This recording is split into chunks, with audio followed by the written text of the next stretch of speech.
We will begin in a few minutes. I think we are awaiting the arrival of Honorable Stevenson King, the Minister for Infrastructure, Sport, that should be Ports, Transport, Physical Development, and Urban Renewal. So as we await his arrival, we will take in some music under the pitons. Welcome to beautiful Soufriere, ladies and gentlemen. My name is Lovely St. Amy Joseph. It is a distinct privilege to be taking you through today's proceedings. We will begin in a few minutes. Apologies.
Good morning, ladies and gentlemen. It is my pleasure to welcome you to the Renewable Energy Sector Development Project launch right here at Morne Coubaril, Soufriere. Please, before we begin, turn your phones to silent, or if you would prefer to turn them off, that could work as well.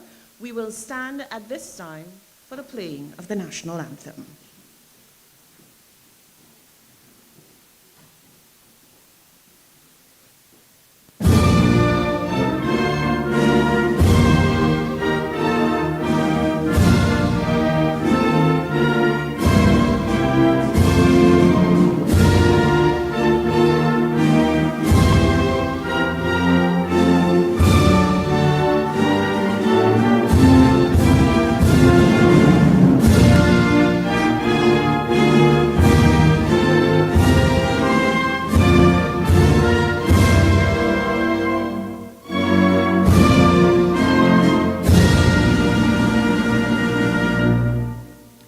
Please remain standing. I would like to call on Father Ignatius Setut to lead us in prayer.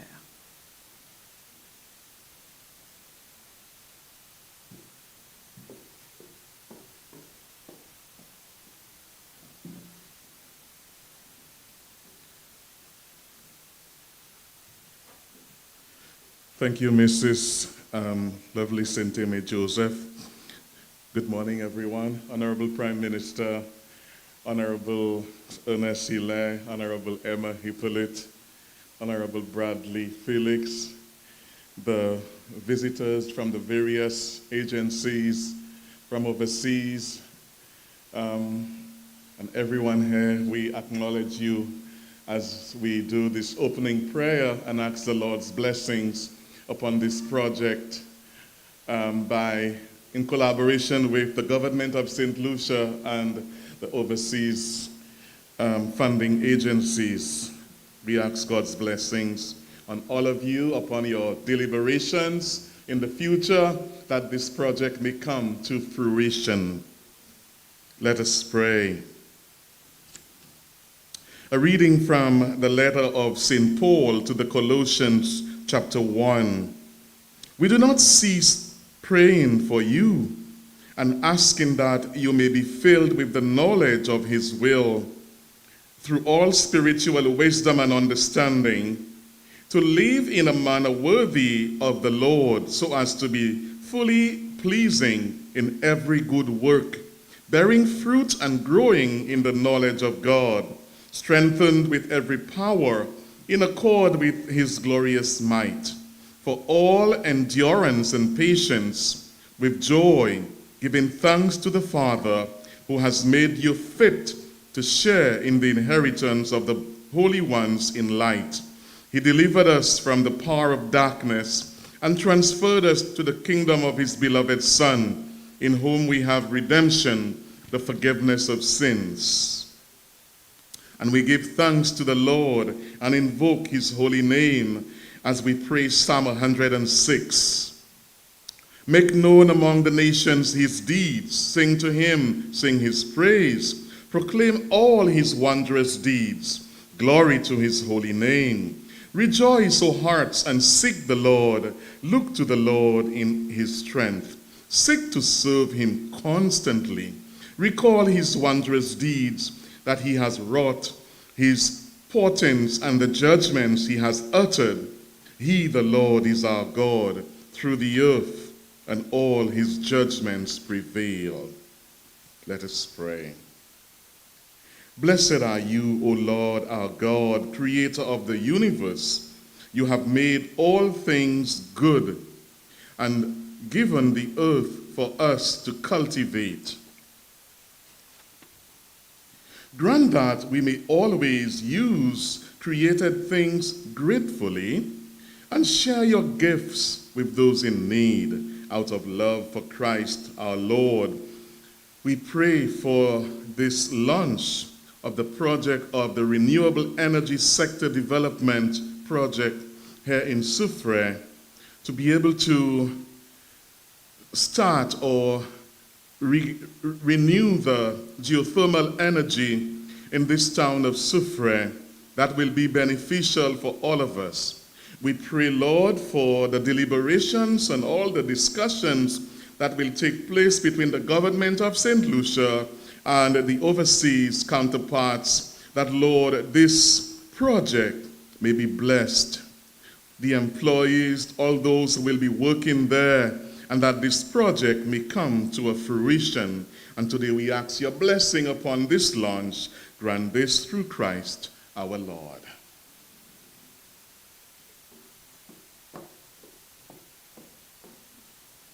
Thank you very much, Father Setut. You may have your seat.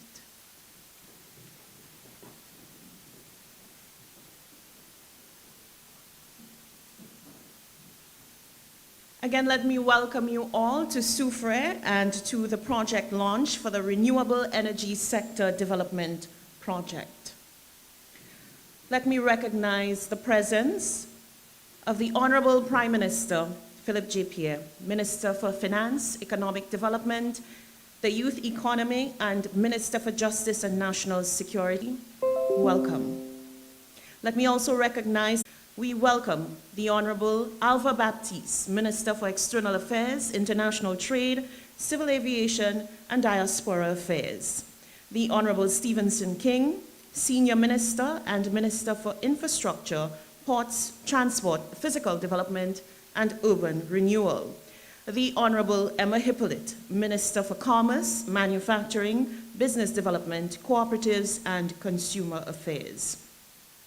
It is also my pleasure to welcome the Member of Parliament for Choiseul Saltibus, the Honorable Bradley Felix, His Excellency Mr. Scott Wood, British High Commissioner to Barbados and the OECS, Ms. Corinne Robertson, the Director General for Africa, Latin America, and the Caribbean, Foreign, Commonwealth, and Development Office, Mr. Dennis Brushkovsky, the World Bank Senior Country Officer for the Caribbean. Welcome.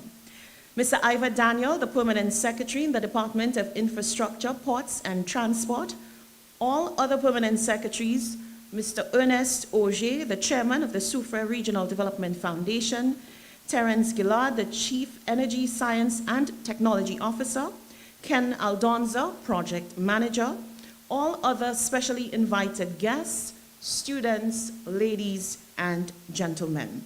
Right now, I welcome the Permanent Secretary in the Department of Infrastructure, Ports, and Transport, Mr. Ivor Daniel, to deliver the welcome remarks and give you some of the background on today's project. Welcome. Put your hands together.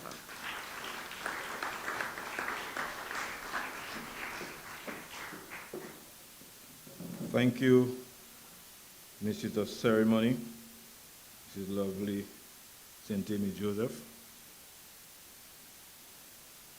Honorable Philip J. Pierre, Prime Minister and Minister for Economic Development, Youth Economy, and Minister for Justice and National Security. Honorable Dr. Ernest Ile, Deputy Prime Minister and Minister for Tourism, Investment, Creative Industries, Culture and Information.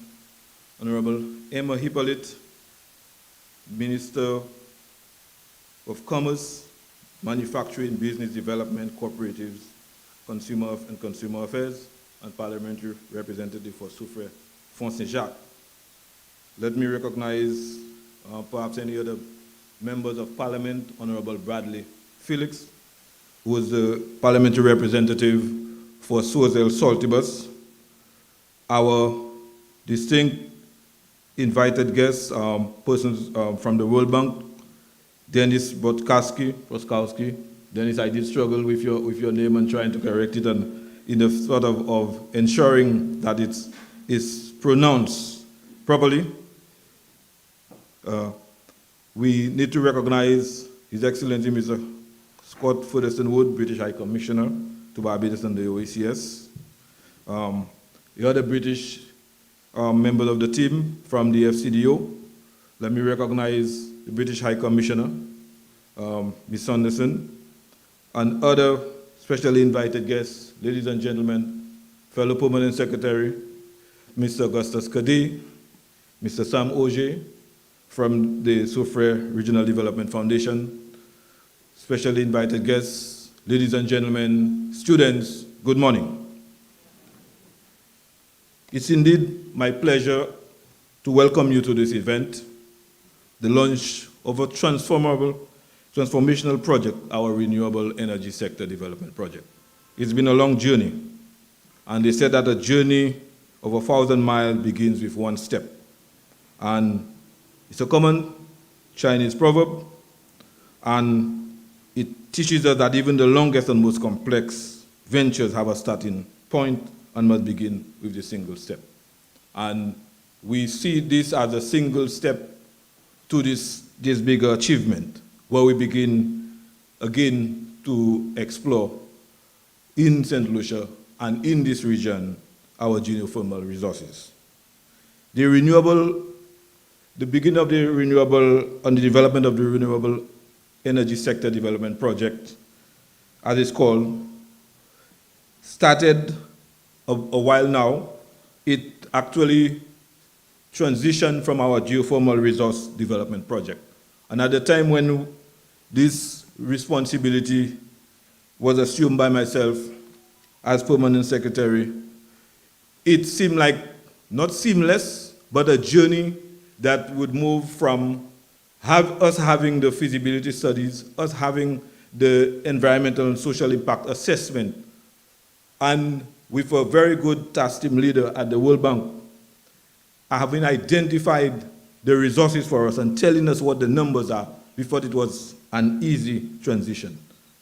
But we had to now be challenged with some of the legal issues and challenges that the bank felt we need to clear in order to de-risk and to reduce the risk for the bank, that is reputational risk for the bank and also for us as a country. So there was indeed this long journey in getting here. But even prior to us attempting to get into the Renewable Energy Sector Development Project, we have quite a number, and persons who live in this region would know that there have been geothermal exploration in the past. So, and we had studies going back as far as 1951 with a mission to St. Lucia by the late Professor Gunnar Bodvarsson of Iceland, where a field study was conducted on investigation analysis of the possibilities of the Soufriere area for power generation and power production, and wanting to utilize that steam. In 75 into 76, a drilling program was undertaken by Moots and McCullough of England in conjunction with the British Institute of Geological Studies. And that work was funded under the United Kingdom Overseas Development Aid, ODA program.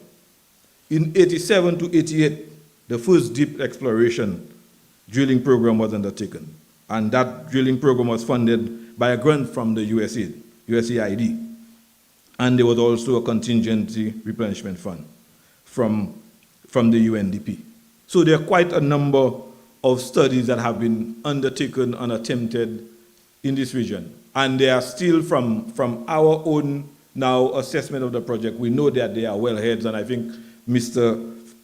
B will certainly bear me out on it with our technical officer.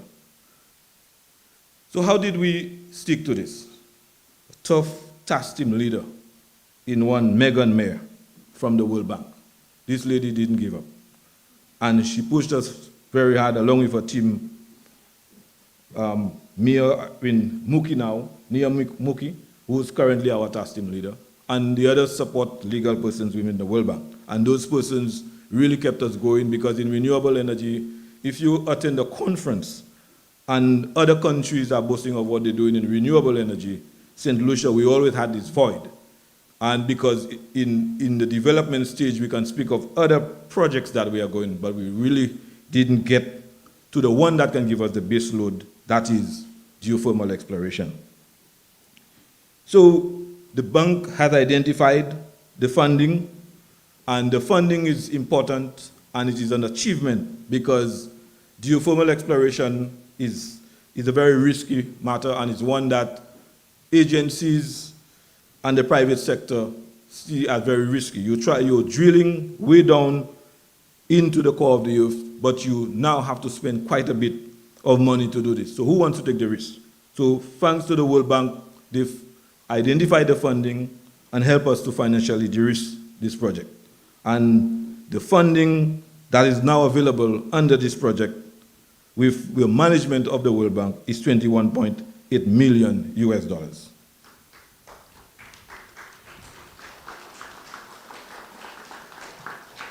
The goals, major goals of this project are to, one, make an informed decision regarding geothermal exploration and development by undertaking key drilling activities. So 3 slim wells will be drilled in order to be able to prove that we have this indigenous resource, a resource that is of us, with us, and for us. 2, to assist with the economic development of St. Lucia through the establishment of an indigenous source of energy for production of electricity. So it will possibly give us perhaps 50% of our base load in St. Lucia, which is, I think, 60 megawatts. 3, to help stimulate investment in the productive enterprises. And 4, to diversify our energy mix in view of the climate change considerations and security of supply, given the volatility of the crude oil market. So we are indeed grateful to our partners, managed by the World Bank, supported by the British government, and we have also some funding from others, the Canadian forces as well, that will be mentioned by other speakers. But we certainly have an opportunity in St. Lucia to be able to get that energy independence that we're seeking.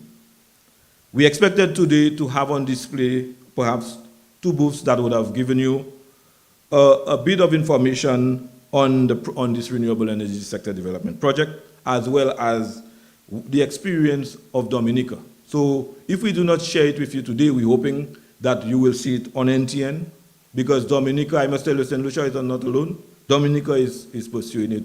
St. Vincent is also pursuing geothermal, and there are other countries to come through with it. So I'm very pleased this morning for us to have achieved this milestone. We need to thank the government and people of St. Lucia, Prime Minister, for really signing on to this. It's a very good financing package, but it does, with everything else, comes with potentially some risks that we're hoping that through the project execution, we will be able to mitigate those risks as well. So we're certainly pleased to be here. It is one that St. Lucia can now boast about. If we travel and wherever we go to, and even in COP, we will be indicating that we are well on our way. We have not proven it yet, but if we do not drill, if we do not test, we will never know if we truly have this resource and the potential for us to develop as a country and to move forward and to give the young ones who are here with us the opportunity not to pay the sort of prices that they pay in electricity now, to see that St. Lucia is not volatile and vulnerable to the vagaries of the oil market. So with these few words, let me thank you and welcome you very warmly to Soufriere, and you can see that nature is around you, and I do hope that some of us and some of you would take the opportunity to see how beautiful this place is and the potential that it is. Let me not steal from the parliamentary rep. I better leave the stage now. Thank you very much and welcome very much.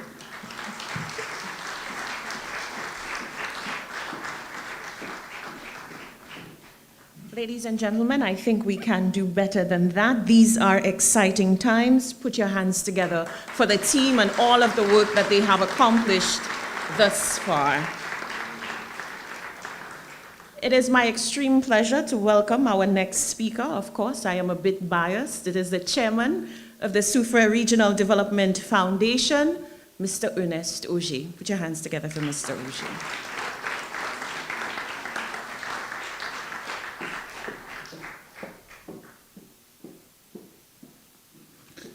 Thanks much, Madam Chairperson.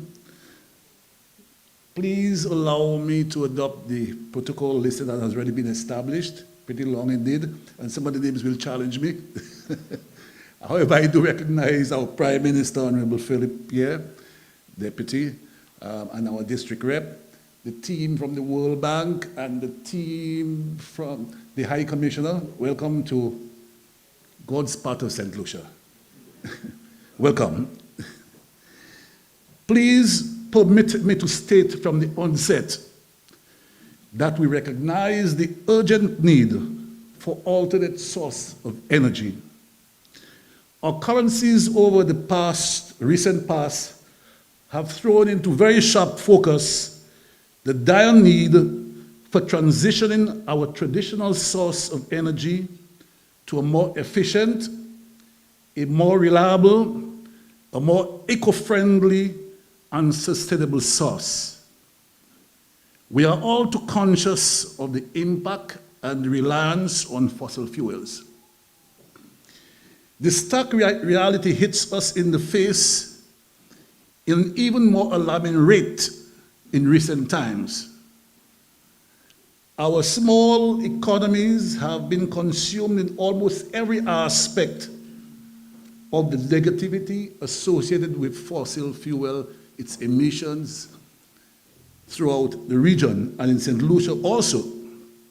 And that is made even worse by the greed and the unperturbed behavior of agencies, organizations, and the producers of gas and fossil fuels. Suppliers who don't consider us in the overall plan and exploitative machinations. Because of that behavior, climate change has brought about a reliance on fossil fuels, emissions contaminating our very pristine environment, rising sea levels, just to mention a few. And our poor, dependent populations have become the pawns, while others, much more fortunate than us, unscrupulously indulge in open market semantics and gymnastics. In that regard, we lend our support to the attempt at the exploration of what the evidence suggests that would redound to a more reliable, sustainable, environmentally friendly, and economically viable source of energy.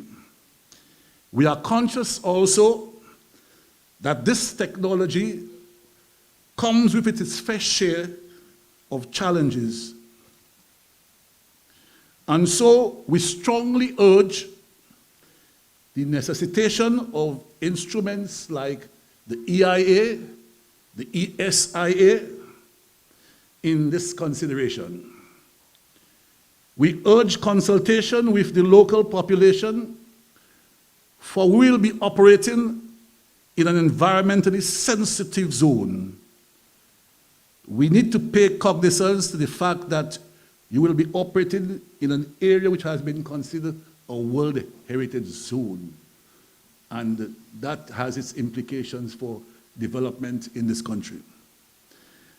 I am also certain that the virtues and the benefits, the advantages of the conversion to green geothermal energy will be articulated by some of our speakers here today, and there's obviously no need for me to reiterate. However, our meeting today and our people look forward with eagerness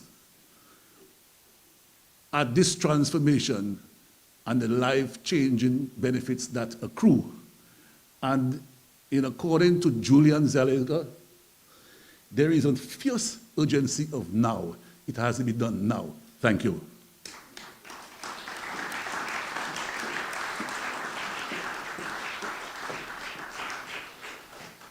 Thank you very much, Mr. Auger. At this time, I call on the Member of Parliament for Soufriere, the Honorable Emma Hippolyte.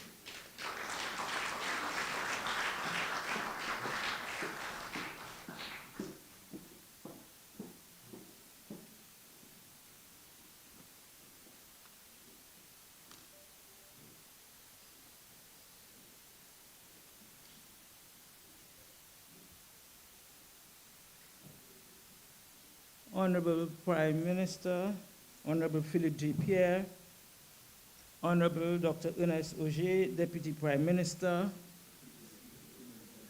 Ernest Hilaire, sorry. Deputy Prime Minister, Honorable Bradley Felix, MP for Soufriere Saltibus. We have our British High Commission for Barbados, our resident British High Commission. We have our rep from the World Bank. We have the delegation from the United Kingdom Foreign, Commonwealth and Development Office. We have all our permanent secretaries and public officers. We have Mr. Auger, who is the chairman of the Soufriere Regional Development Foundation. Mr. Harold Dalson, our former parliamentary representative. We have the technical team who's in charge of this project. Distinguished ladies and gentlemen, students, constituents of Soufriere Foshe-Jacques, guests, ladies and gentlemen, good morning. I am very, very pleased to be part of this launch of the Renewable Energy Sector Development Project. Last year, in the midst of lifting COVID lockdowns and the return of economies to normalcy, energy prices rose sharply in St. Lucia, across the Caribbean, and indeed the world over, driven by rising energy demands. Many places of work, industry, and leisure were all suddenly in need of more energy at the same time, putting unprecedented pressure on suppliers of energy. Prices increased again in February this year after the Russian invasion of Ukraine. Energy prices are expected to continue to increase because only last month, the world's major oil exporters agreed to cut production by 2 million barrels a day, a move planned to increase demand for oil and to increase the price as well. According to the International Energy Agency, the IEA, electricity demands is set to grow by 40 to 60% in some regions in the next 10 years. The growth in demand for electricity will be met primarily from fossil fuels. The IEA's work spans a variety of programs and initiatives, helping ensure energy security, tracking clean energy transitions, and providing information to governments. The IEA is a consortium of 31 member countries and 8 associated countries, comprising of both oil exporting and oil importing countries. Currently, electricity generation is the single biggest contributor to climate change, responsible for 30% of all greenhouse gas emission. Wind energy, especially from our geothermal resource, through the Renewable Energy Sector Development Project, offers a shift in demand away from fossil fuels toward non-fossil fuel sources of energy. This project, therefore, represents a radical change from business as usual, promising a path towards zero carbon emissions and energy independence.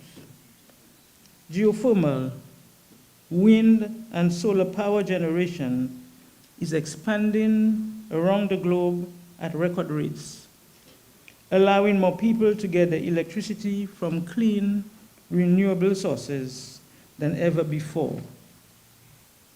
This is great news.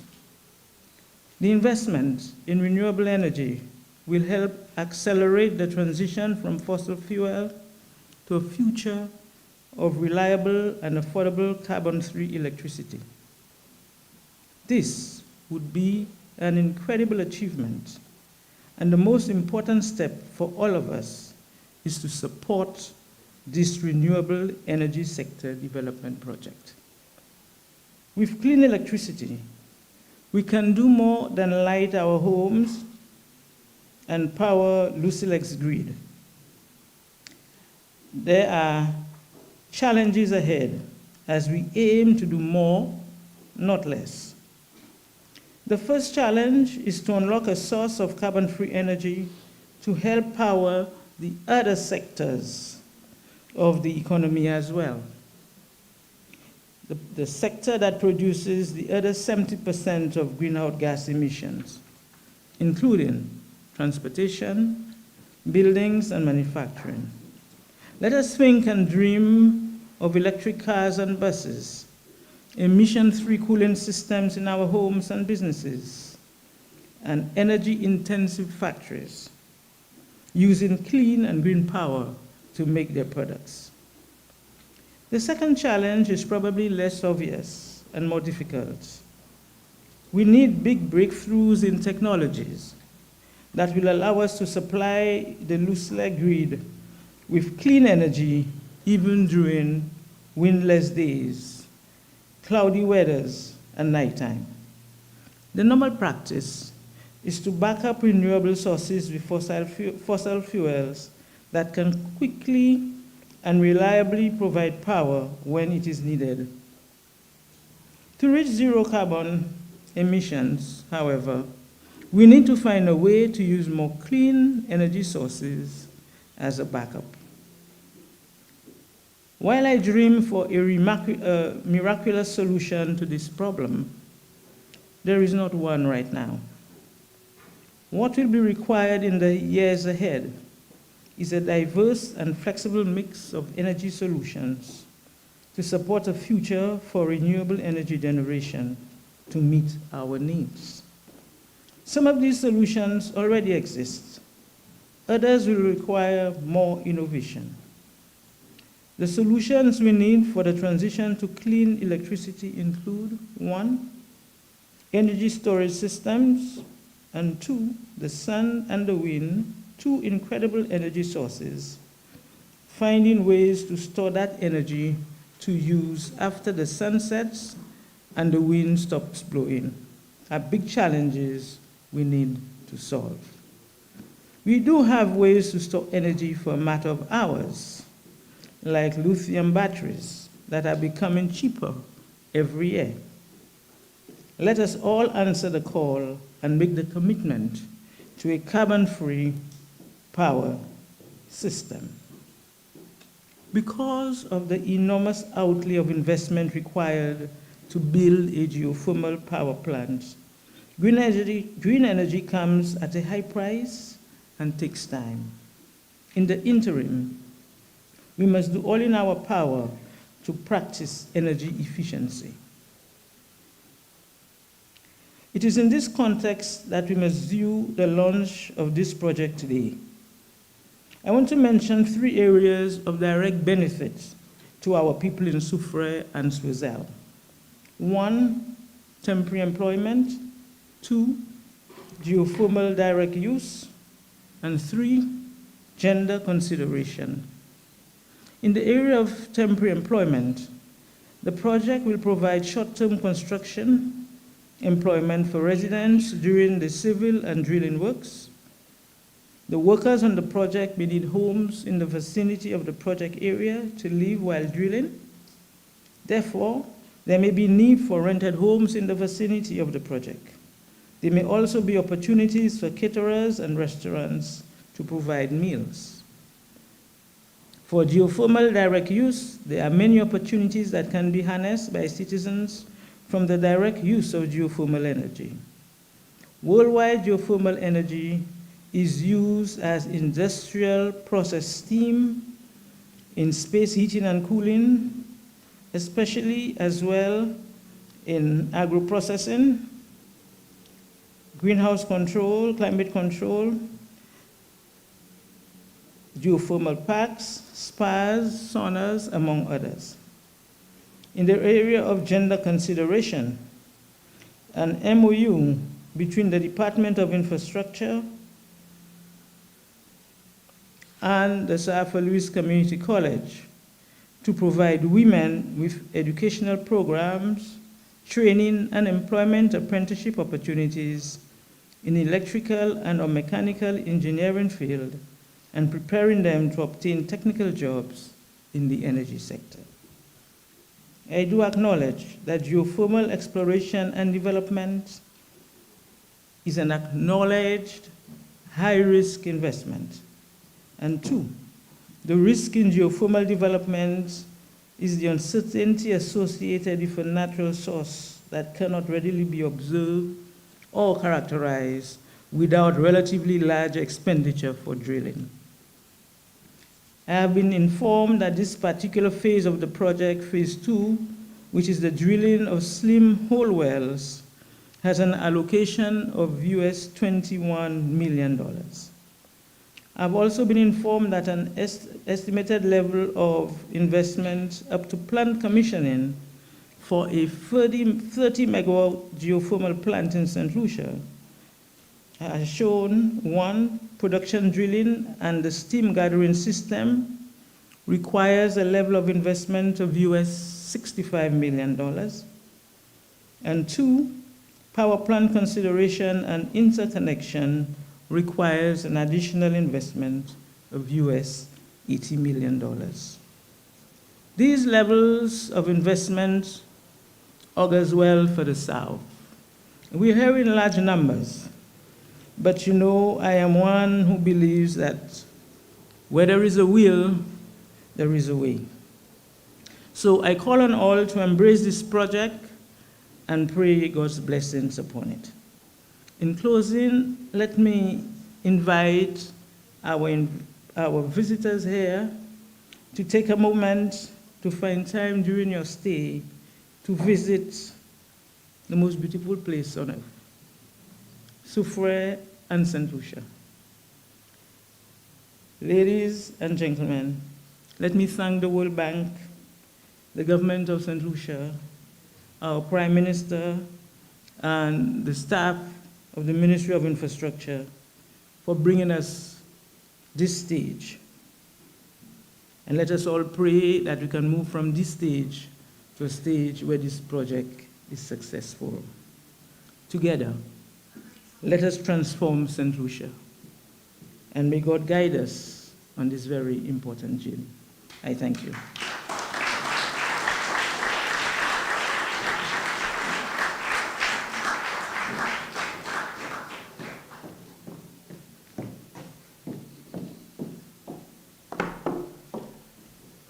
Thank you very much, and let me welcome everyone following us online. I understand that we are streaming live. Welcome to this launching. At this time, I will call on the Country Director of the World Bank, Mr. Denis Bruszkowski. I hope I got it right. Welcome.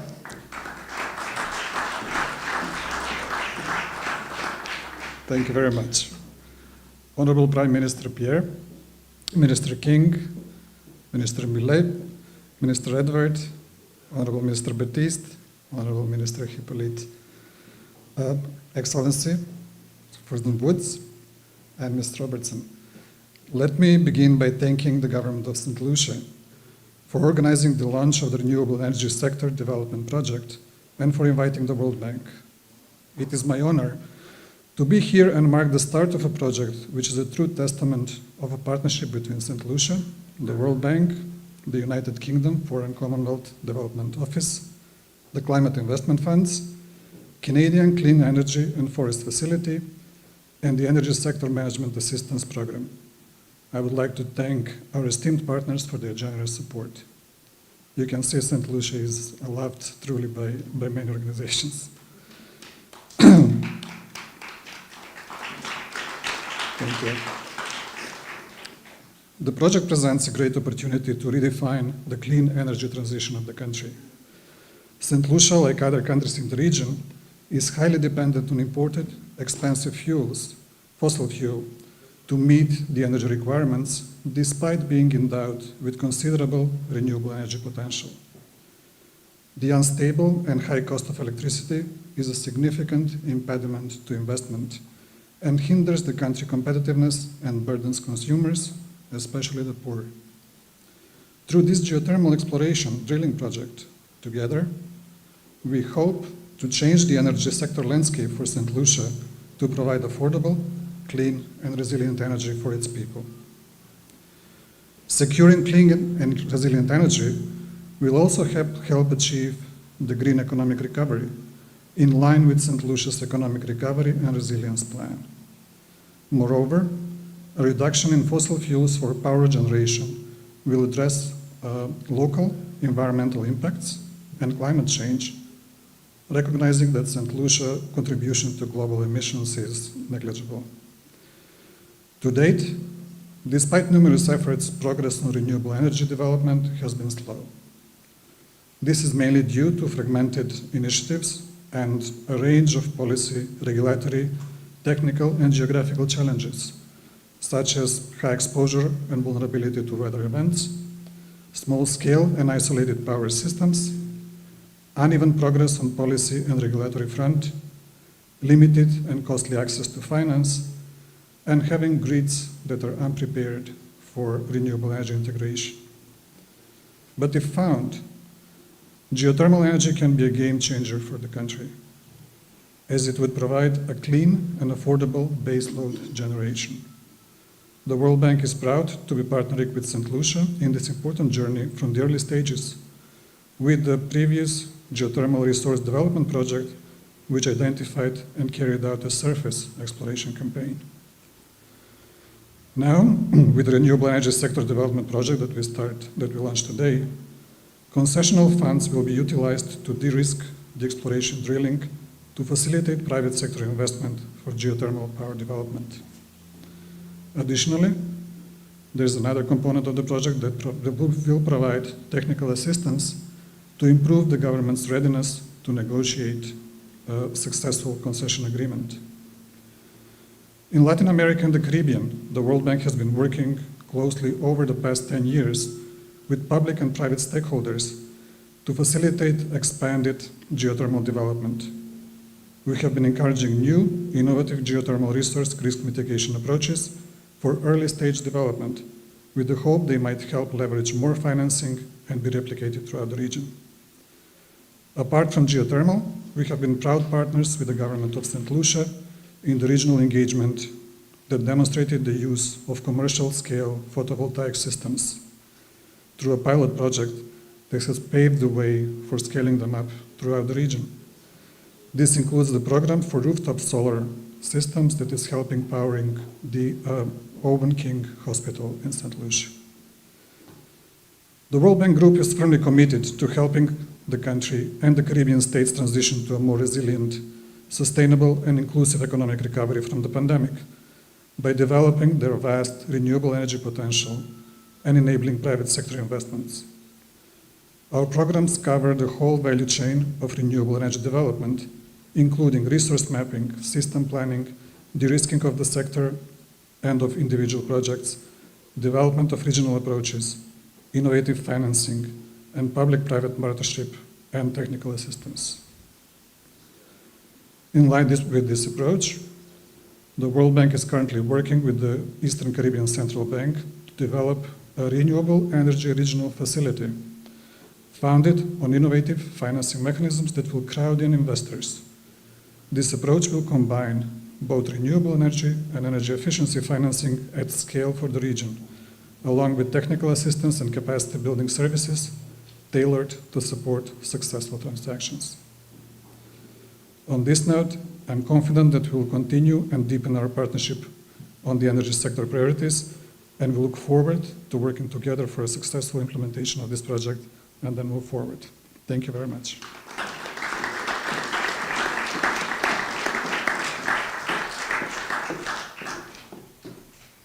Thank you very much, Mr. Bruszkowski. At this time, it is incumbent on us, as we welcome you to Soufriere, to give you a taste of Soufriere. And who better to do that than the Soufriere Action Theatre? Ladies and gentlemen, put your hands together for the performing group. We call them SAT, Soufriere Action Theatre.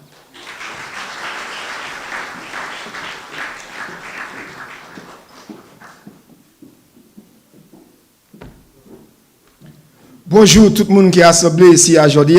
Good morning everybody. My name is Stivako. I am the coordinator of Soufriere Action Theatre and the theatre director of the group.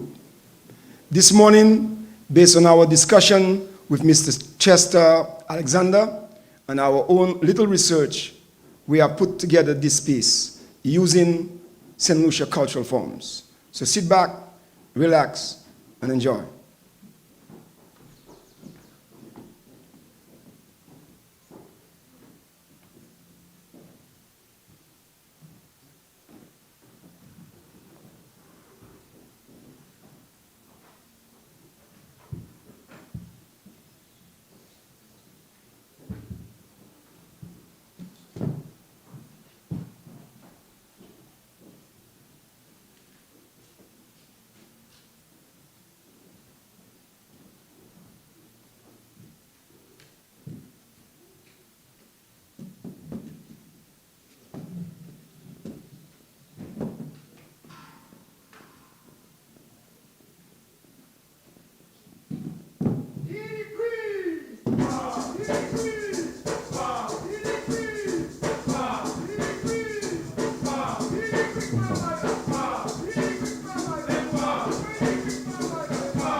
In a small island called St. Lucia, in the year 2022, when all birds started talking again, there was a great issue to discuss, and the birds called the great meeting.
Pigeon, coucou, who qui t'écoute? Dis-nous, Sakalea. Well, my friend Parrot, you ask many questions and claim that it's only one. Well, when man decided to prioritize money and profits over his fellow humans and chose to dig the crude oil out of the belly of Mother Earth to provide energy, he also started the process of destruction of Mother Earth. Global warming. Climate change. Environmental degradation. Impoverishment of animals and humans. High cost of energy and food. To save us, this country must look towards what we have that will not destroy our home and yet provide us with clean, sustainable energy. That is why the government is talking about a mixture that will reduce our carbon footprint. Carbon footprint. Solar. Wind. Some level of fossil fuels. And geothermal power. So, Jaco, this project that we are talking about is the second phase of exploration. Enough vapor, enough steam in order to set up a geothermal power plant. Geothermal power. That is it, Kogo. À la vol. Couchibe vol. Kukumayam. Vol. C'est où qui vol? Drought in China. Floods in Pakistan. What's going on? Wildfires in countries. Soufriere River dry. What is going on? More dangerous hurricane in the Atlantic. More dangerous typhoon in the Pacific. But they must Sakalea. Big question. What's going on? À la vol. Couchibe vol. Kayal. C'est où qui vole? Eclipse Productions.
Them birds invite me to a wake, so I come in to celebrate, they say, the death or the life or the partial life of hydro.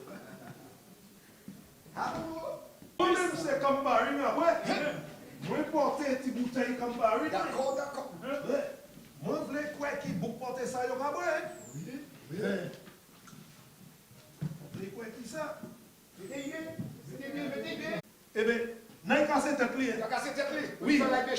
Oui, c'est pour nous bailler ailleurs nous anti-bagaille, pour la tradition.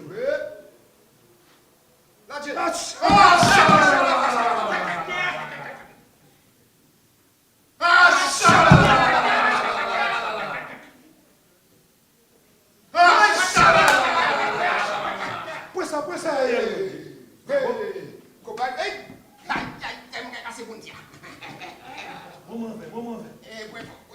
Moment ver, cara.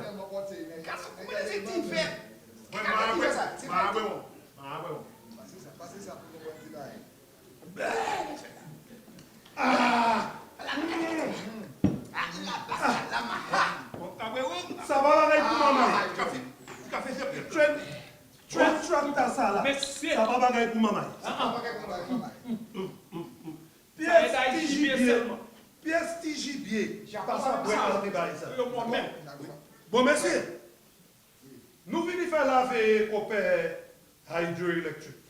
Puis s'il parle encore. Bon, tradition, nous, c'est pour l'année encore. Oui, d'accord. Nous allons faire laver avec la manico. D'accord.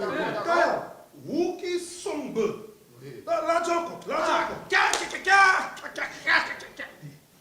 Clojaban nous a pile service. En lisine corps épicique, nous servir pour électrique. Les mots, il fait moins bien tout. J'entends tout ça. Tout ça. Oui. Est-ce qu'on y répond? Oui. On t'a si oui. On répond ça. Glojabanou apil service pour les corps épiciques. Nous servis pour l'électrique.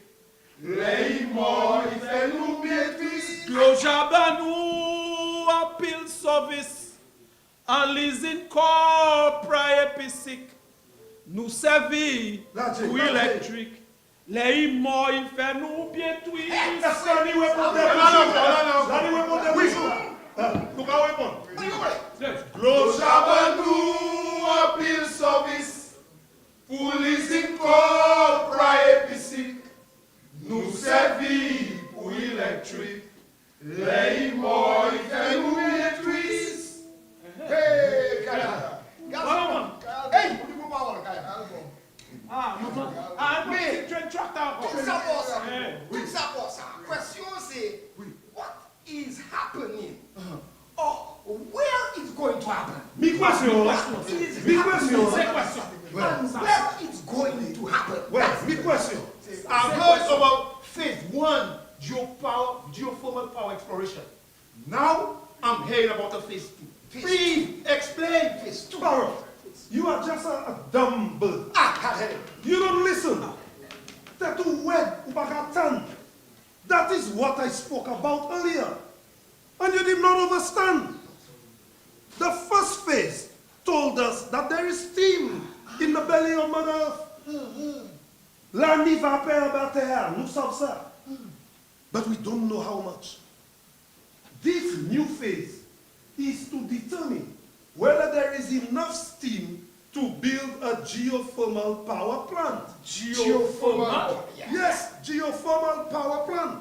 Like Bolivia, Iceland, Japan, Kenya, and New Zealand. Pigeon, you telling me there are countries that have successfully done that already?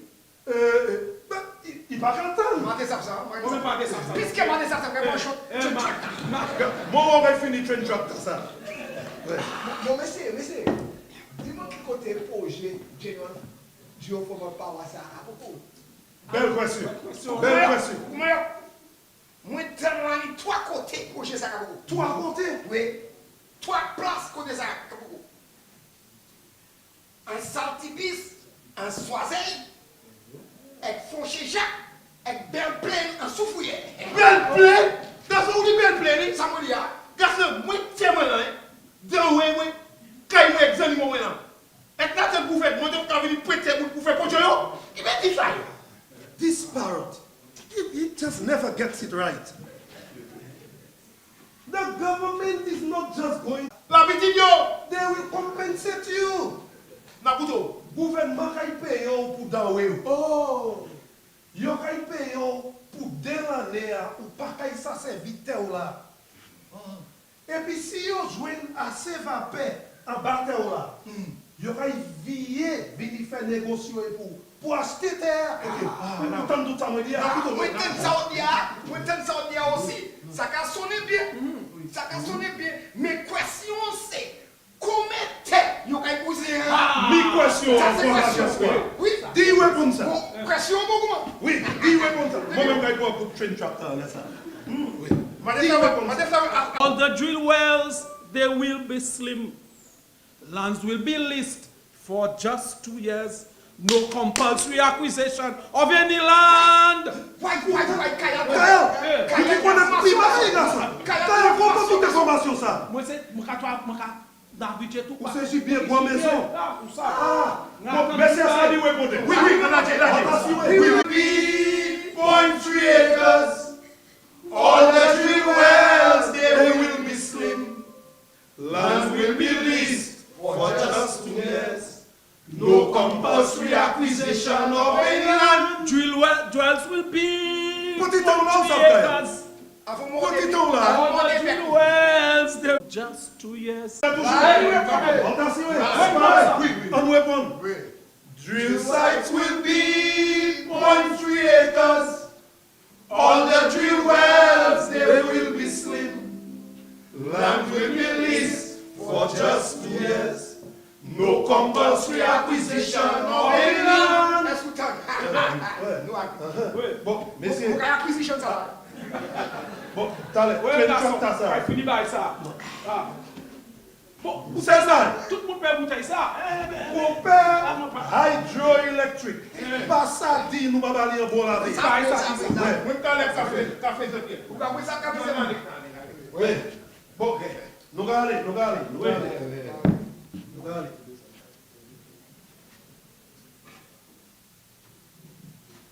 Coucou!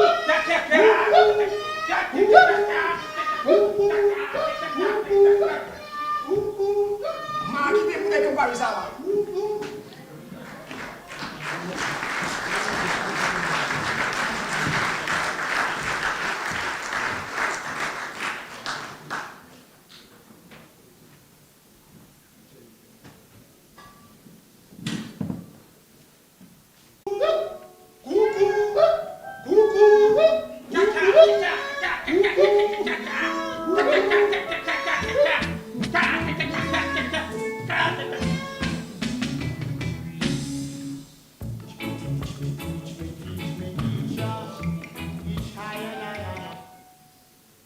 Roll call. Roll call. An educational program examining issues of relevance to the nation with your host, Homo sapien sapien. This morning is an extraordinary meeting. Your host, Homo sapien sapien, meet with birds who have vital information to share. Coucou! Welcome, birds. Kumoyo. Welcome. Jaco. Yes, you man. Kyle. Yes, you man? Pigeon. Yes, you man? Kyle. Yes, you man. Kukumayok. I see you smiling. It's my pleasure to start this live broadcast with you this morning. Tell me how you see this project visioning for the nation. Through the leaves and the tree vine. At end, there is a mix of renewable energy sources, such as solar, wind, and geothermal power. They are looking to find balance between Lucille and Oli. It's a framework issue. So that poor people who struggle to set up a solar power system can sell the extra energy to Lucille and make a little caca down to sustain themselves economically. I understand. So the project must deal with this legislative issue. Yes. Thank you, Pigeon, for sharing this information. I see you raise your wings. Valuable contribution by Pigeon. As usual. Yes. But who going to finance the project? I could help you with that. The financial aspect is no secret. There are agencies interested in helping through the Clean Technology Fund. The Clean Technology Fund, such as the World Bank, the Canadian government, the British government, and of course, your local government, the St. Lucia government. Mr. Okina. Yes. Jaco. Pigeon. Since I air technology, I will seek your ideology. What can you tell us about the St. Lucia energy objectives? Human. From now. Very soon. Very soon. And 50% of the energy from clean sources by the year 2030. Now, human, that is 8 years from now. Are you hearing I'm it? hearing you. I'm hearing you. Not far away. Not far away. But I also heard the word commitment. Commitment.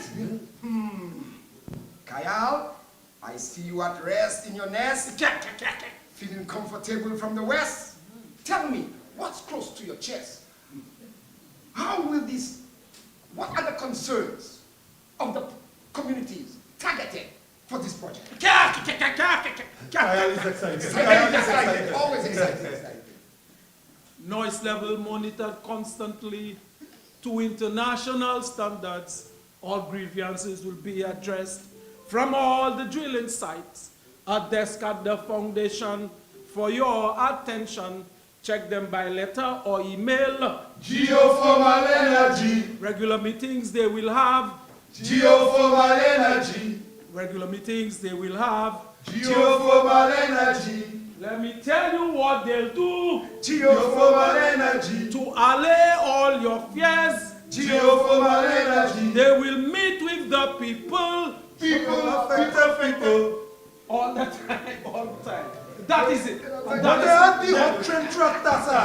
Kaikua says up. People have supported flattened with these hot train tractors. Oh yes. What a wonderful way to come to the end of this live broadcast. I would like to thank you, Kayal, for calming the fears. Yes. Ladies and gentlemen, we have come to the end of this broadcast. It was my pleasure being your host, Homo sapien sapien. We shall see you again next lesson.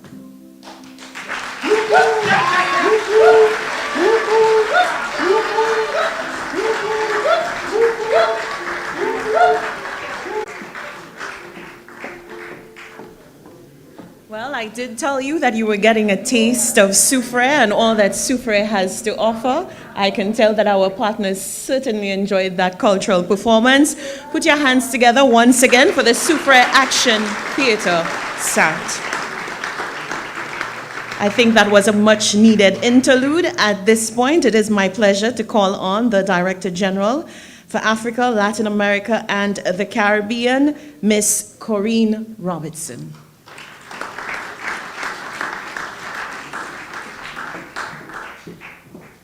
How can I possibly follow that? Wow. I would offer to sing my speech, but I think you would be very disappointed, so I will stick to my original plan.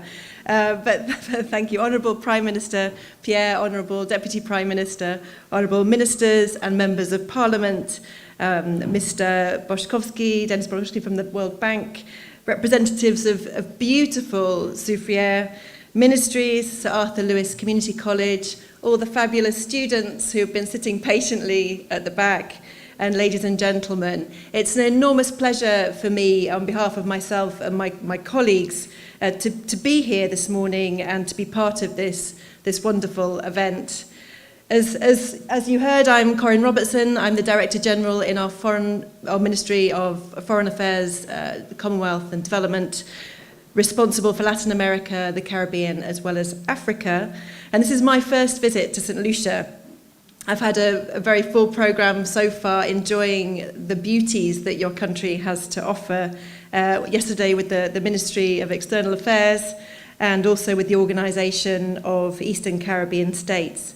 And we've been really looking forward, though, to today, because today is all about being out of the offices and seeing some of this beautiful country and meeting partners and seeing some of the cooperation that we're doing together on the ground and the co-funding as key development partners of St. Lucia. And I say we because I'm here with my colleagues. I'm here with Rebecca Fabrizi, our Deputy Director, who's also our Special Envoy for Small Island Developing States.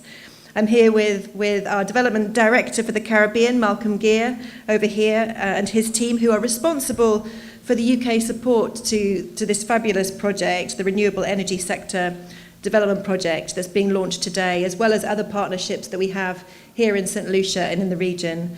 And of course, our High Commissioner, Scott Thurston-Wood, and our resident British Commissioner, Leslie Saunderson. So we're here in force because we care a lot about our cooperation and our relationship with all of you and with St. Lucia as a whole.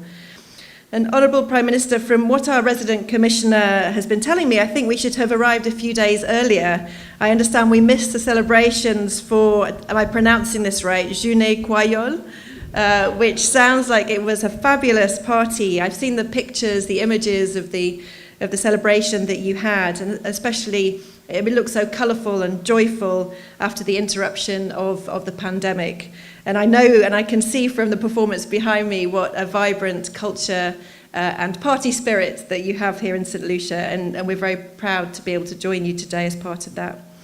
It also seems very fortunate, I think, that our mission to St. Lucia coincides with this important and historic occasion, the launch of the Renewable Energy Sector Development Project. Our delegation, the size of our delegation present here today reflects the importance to the UK of our relationship and partnership with St. Lucia. And I'm proud to say that the UK is St. Lucia's largest donor partner, with grant funding of currently over £42 million. I think that's around 126 million Eastern Caribbean dollars. And I want to thank you, Prime Minister, for highlighting that in your budget address, I think, in April. And I know, I think with many international partners, the support that we provide isn't very visible all the time, and it doesn't have to be visible. The important thing is that we're here and we're present, and we're doing it because we work in collaboration with our partners, such as the World Bank. But rest assured that we remain committed and very much engaged here in St. Lucia. I think it was also lucky that I had the chance with my team to travel along the Millennium Highway this morning to come here, and the West Coast Road. And that was another insight for me into the amazing topography that you have here in St. Lucia, as well as the climate vulnerability. The upgrading of the road is I think, the largest portion of UK funding here in St. Lucia, in this case through the Caribbean Development Bank. And it's great to see the work that's underway to create a more weather resilient and safer route as well, knowing the value of that road link for many communities here in St. Lucia, and very important, I imagine, for tourism and for the economy as a whole. So it's no accident, I know, that when it comes to influencing the climate and finance space and helping to secure better and easier access to finance to ensure that systems and decisions take account of the special circumstances that small island developing states are experiencing. And exactly this time last year, we were looking ahead to COP26, the 26th Convention of the Parties on Climate Change, which was hosted by the incoming, at the time, UK COP president. And that was a landmark moment. We agreed the Glasgow Climate Pact. And I want to reiterate thanks to the Honourable Prime Minister for his attendance and his address at the World Leaders Summit, and for leading St. Lucia into joining the Forest and Land Use Declaration, among other things. St. Lucia has been and will continue to be a real leader and committed and energetic in this space, advocating for change, and it's really important. We've seen that in your recent adaptation communication as well. Globally, we're in a race to net zero, and we've got to keep that 1.5% target alive, because global warming is an existential threat to all of us, but more than ever for the Caribbean small island developing states such as St. Lucia, on the front line of the impacts due to global warming, and you know too well the vulnerability of people and their livelihoods. And we know the impact that energy sources such as fossil fuels and non-renewable sources have had on the environment around us. We know why we're looking for alternative sources of energy to mitigate the impacts of climate change. And this time last year, we didn't know how acute those discussions of energy and food security would become for all of us, and particularly in the context of Russia's invasion of Ukraine and the impact that has had on food prices and on energy security around the world, including in our country. And there's also good economic sense in alternative energy sources, and especially for countries such as St. Lucia, to decouple from the volatile fossil fuel market we were hearing about earlier, about the prices that change regularly. And this is even more important now with the current energy crisis, which is driving up electricity prices around the world. Exploring and producing renewable energy is not an instant solution. We know it's going to take time, but it's absolutely essential. We've got to be thinking long term and investing for our future and the future of all of the people sitting at the back, and your grandchildren as well. The UK started on this journey with the government of St. Lucia and the World Bank back in 2015, when we approved £3.6 million to support geothermal exploration as part of the programme in the Eastern Caribbean aimed at increasing renewable energy and energy efficiency. We're one of several donors who are part of this and recognise the importance of supporting geothermal exploration, which has high upfront costs and risks, we know that, but which also has enormous potential for major reduction in energy costs and transformational potential for economic development in the medium and long term. And that's why the UK is supporting governments in the Eastern Caribbean exploring geothermal energy. And the programme has supported test drilling in St. Vincent and the Grenadines through the Caribbean Development Bank, and is supporting this project here in St. Lucia through the World Bank, and Dominica, where the viability of geothermal power development has been proven. We're supporting the development of a power plant as well through the World Bank. Projects such as this show the world that even though the contribution of these small island developing states to the cause of global warming is negligible, You recognise the importance of everyone doing their part to reduce emissions. And more importantly, it provides an amazing opportunity to transform the economy, which is really important. And this project seeks to tap into homegrown renewable energy. And that energy is much more environmentally friendly and cushions your country from the impacts of volatile fossil fuel markets. And if managed carefully, can also contribute to lower energy costs for everyone and to enhanced energy security as well, so everybody can have access to affordable fuel or affordable energy. And this won't just benefit the government, of course, it's about businesses, small businesses, large businesses, households, health centres, and right through to powering homes and schools for young people doing their homework or playing their video games. And it's great to see so many school children here today and being part of this. It's really important because if we get our jobs right here, then we'll be helping to protect your future. So you have to hold us all to account and make sure that we do our jobs properly. And so it's very exciting for us to be here today as you reach the milestone where you officially launch the Renewable Energy Sector Development Project. We know it's been a challenging journey up to this point, and the real work is still to come with the on-the-ground activities, but rest assured that you can rely on the UK and we will continue to be your committed partner and friend on this journey. So in closing, I want to thank the World Bank, of course, and the Government of St Lucia, our partners with the Government of St Lucia, and your drive and determination for getting to this point. And it's fitting that in the last week of the UK's COP presidency, and just as we're about to embark on COP27 in Egypt, we can take part in an event like this that showcases the efforts that the Caribbean small island developing states, and St Lucia in particular, are taking to adapt to climate change and improve resilience. While there are no guarantees, as we know, in geothermal exploration, we're very hopeful that we will be celebrating again with you before too long, marking the next stage of your geothermal development journey. Thank you very much. Thank you.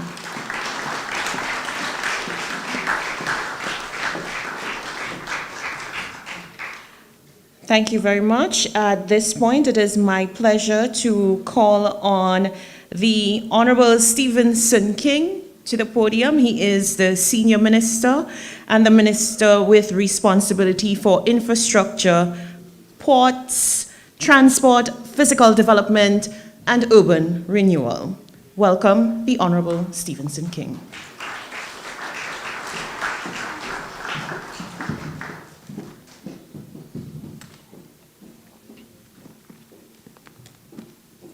Thank you very much, Madam Mistress of Ceremonies. Honourable Prime Minister, the Honourable Philip J. Pierre, Parliamentary Representative for Soufriere, the Honourable Emma Hippolyte, Deputy Prime Minister, Honourable Ernest Hilaire, Parliamentary Representative for Choiseul Saltibus, the Honourable Bradley Felix, Permanent Secretaries, Resident British High Commissioner Leslie Swanson, delegation from the United Kingdom Foreign Commonwealth and Development Office, distinguished guests, ladies, gentlemen, and students. Permit me this opportunity to wish you all a pleasant good morning on this very special occasion. It is truly an honor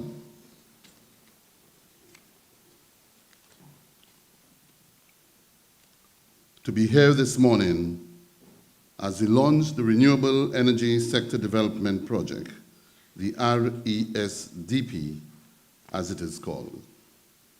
Today is an historic occasion for all of us, an occasion signaling the imminent resumption of deep drilling in a project area that originally comprised approximately 10 square miles, which has now been increased to about 30 square miles.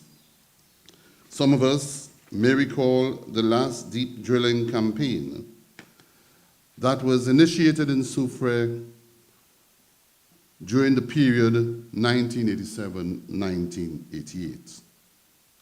It's been a long time ago, but let me assure you that we in the Ministry responsible for energy will endeavor to adhere to best practices at all times when this new phase of drilling commences.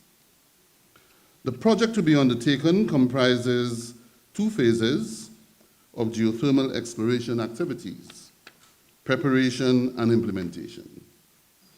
The preparation stage consists of design services, technical support, and the hiring of 2 main contractors, a civil works contractor, a drilling contractor in this phase. The implementation phase comprises both civil works and drilling works. The civil works entail access road to the drilling sites, water supply works, strengthening of bridges, and the drilling of sites preparation. The drilling works necessitates the mobilization of a rig to enable the drilling process at the location of the well pad. Given that St. Lucia does not have experiences in supervising and implementing geothermal exploration activities of this complexity, the government will be required to procure the services of an exploration management firm to manage and supervise the drilling campaign. To facilitate the implementation of the project, a project team has already been established to provide overall project management and technical inputs on behalf of the government of St. Lucia. The project team is headed by a project manager and in addition comprises a technical coordinator, a procurement and contracts management officer, a financial management officer, a social development and safeguards officer, an environmental safeguards officer, and a soon-to-be appointed community liaison officer and an administrative assistant. The consultants to the project have recommended 4 drilling sites and have been advised that the proposed order of drilling is as follows. The first well will be drilled in the Belf Plain area. It is within the Coubaril depression, not far from the hot well site at Belfort. It is flat, easily accessible, and close to Luxlec's existing power grid. The second well will be drilled in the northern part of Mondesir Solibus area. It is outside the Coubaril depression, but appears to be close to a geothermal reserve. The third well will be drilled in Fonsejac. It is at the eastern end of the depression and a challenging location for a well due to the number of households in that area. Therefore, the drilling activities will be closely monitored by the Social Safeguards Officer and the Environmental Safeguard Officer, as well as safeguards officers of the Exploration Management Unit. The fourth well, if required, is likely to be drilled at an angle from the Belle Plaine drilling site. This will be decided by the exploration management firm based on the results obtained from the first 3 wells.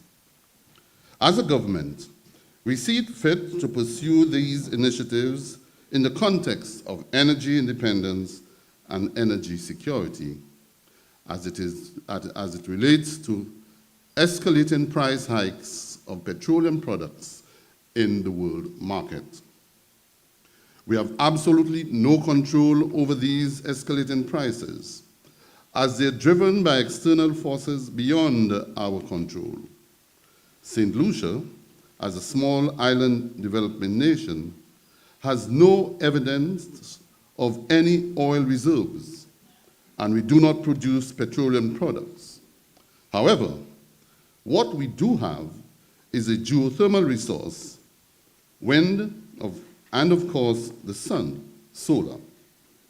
We are blessed to have clean, green, and environmentally friendly renewable resources in this country. The November 2021 United Nations Climate Change Conference, COP26, held in Glasgow, Scotland, provoked numerous calls for action to control climate change and save our planet.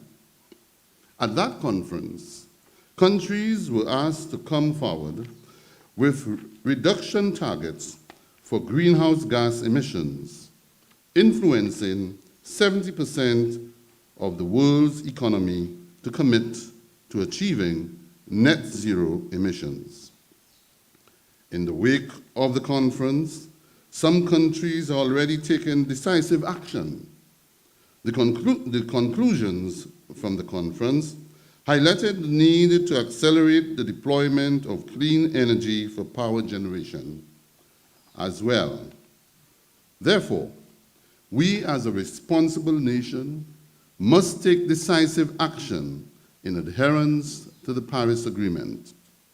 As part of the agreement, St. Lucia committed to ambitious goals outlined in its nationally determined contributions NDCs, which aim to reduce greenhouse gases by 23 percentage points by the year 2030.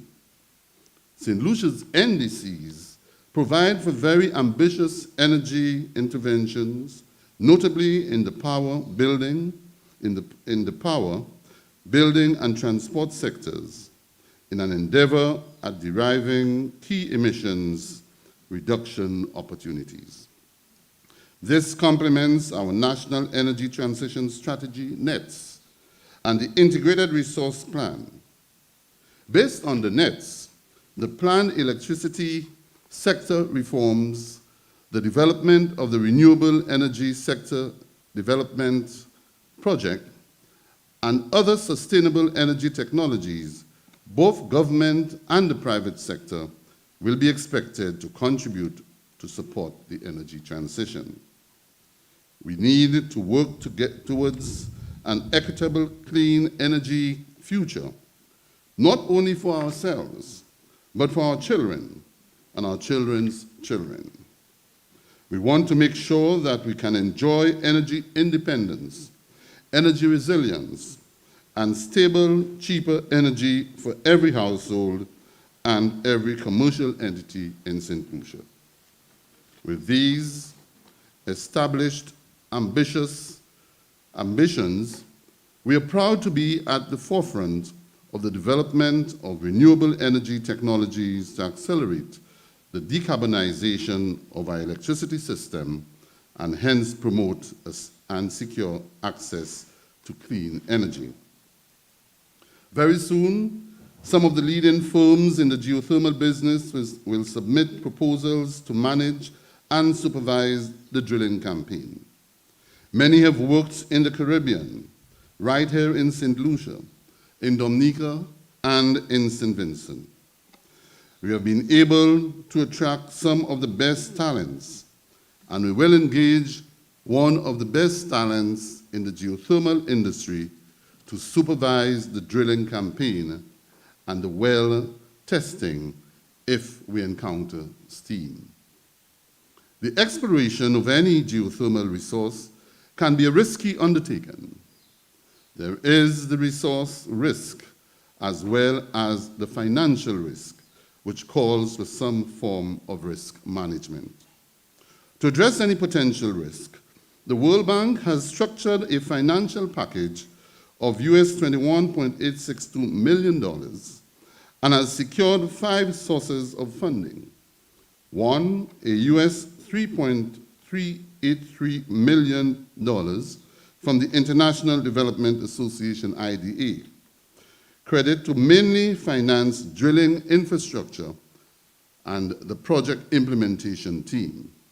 2, a US $3.70 million concessional loan, 0 interest, from the International Bank for Reconstruction and Development, acting as the administrator of the Canada Clean Energy and Forest Climate Facility to finance exploration drilling and capacity building.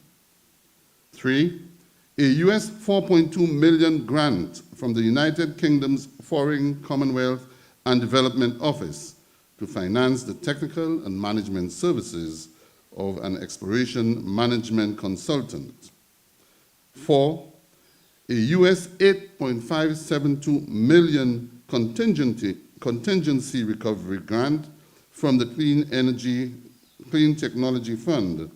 And 5, a US $0.55 million from the Canada Clean Energy and Forest Climate Facility for gender grant to finance gender activities intended to address the gender gap in the energy sector, thus ensuring gender balance.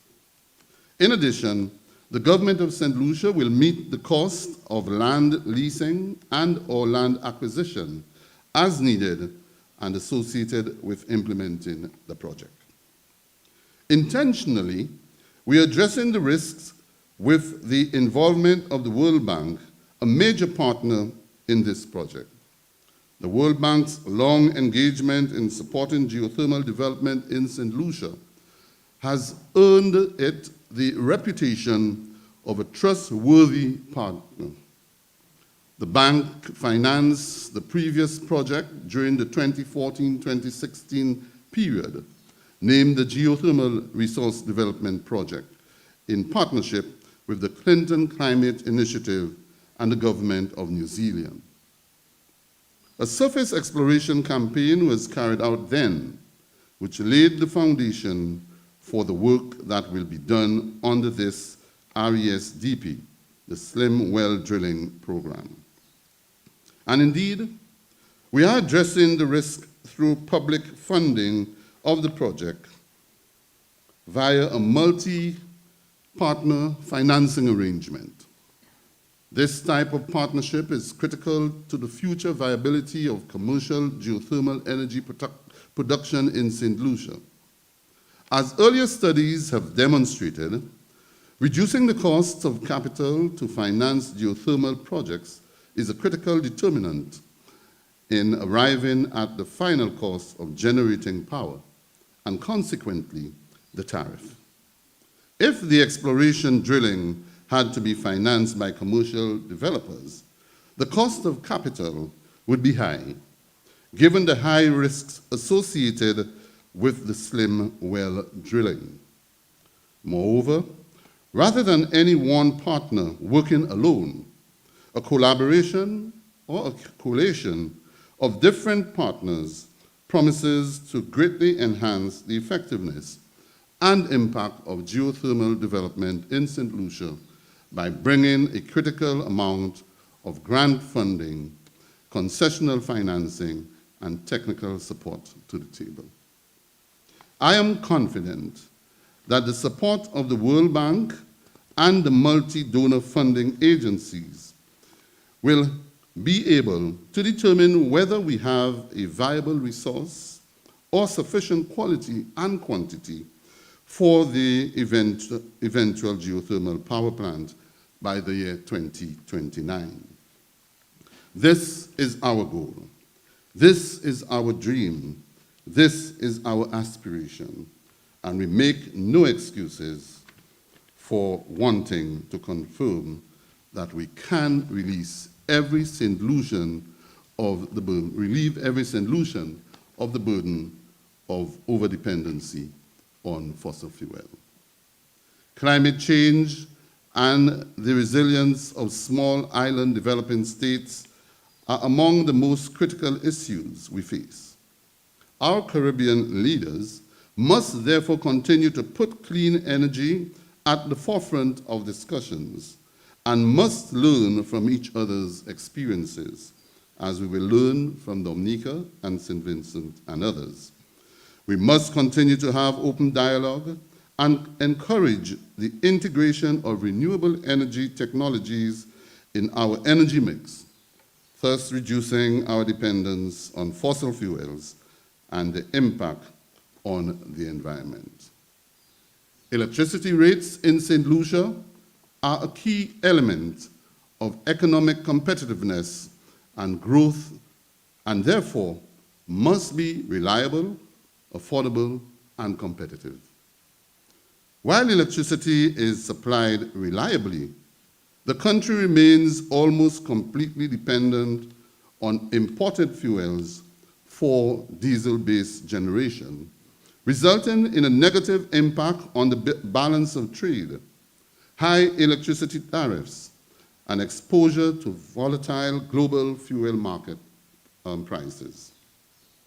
Access to clean, affordable, and reliable power is essential for social well-being, human health, education, and economic prosperity, bolstered by reducing carbon emissions in our environment. Our energy system is in desperate need of change, an energy revolution, and liberalization to incorporate more renewables in our energy mix. We therefore import far too much of our energy through fossil fuels. Energy is already responsible for 73% of global emissions, while energy demand is projected to rise by 10% by the year 2030. The direct outcomes of the benefits of today's public demonstration towards achieving energy independence, resilience, and reliable are: 1, it will facilitate the government's decision as to whether to move forward to the geothermal production phase, and 2, it will improve the legal and regulatory framework for clean energy integration. In the long term, the benefits to St. Lucia should include increased renewable energy penetration, lower electricity tariffs for all consumers, increased economic competitiveness and job creation, increased energy resilience and independence, and a reduction in air pollution. Overall, the project will contribute to St. Lucia's efforts to develop a greener, resilient, and independent energy sector, as well as to accelerate economic growth, improve quality of life, and protect the local and global environment. As explained earlier, the exploration drilling phase under the Renewable Energy Sector Development Project involves the drilling of 3 to 4 slim wells, which present several advantages, among which include a methodology that is inexpensive compared to commercial-grade full-size wells.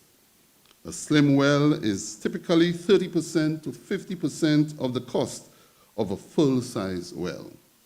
Secondly, they are intentionally designed and constructed to be inexpensive, and special operations are not normally required. Third, they have a similar footprint, which is an advantage in environmentally sensitive areas as in St. Lucia, and they yield almost the same information that a commercial-grade well provides.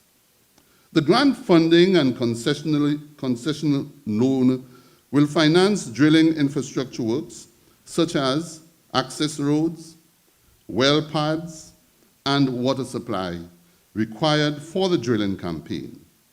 The funding will also be used for capacity building, aimed at increasing the government's capacity to implement the project, strengthening St. Lucia's regulatory framework for renewable energy integration, and supporting a reduction in the employment gender gap in the energy sector here in St. Lucia. In closing, I must emphasize that the overarching purpose of the project is building an energy future that mitigates climate change, that is affordable and reliable. The objective is to advance economic development, improve energy security, improve access to energy, and diversify St. Lucia's energy mix. Fellow St. Lucians, students, we are in receipt of the necessary technical and financial support from the international community and partners in development. Such agencies like the World Bank, the International Development Agency, IDA, the International Bank for Reconstruction and Development, the Canada Clean Energy and Forest Climate Facility, the United Kingdom's Foreign Commonwealth and Development Office, the Clean Technology Fund, the Clinton Climate Initiative, and the Government of New Zealand, all of whom deserve our sincere thanks and appreciation.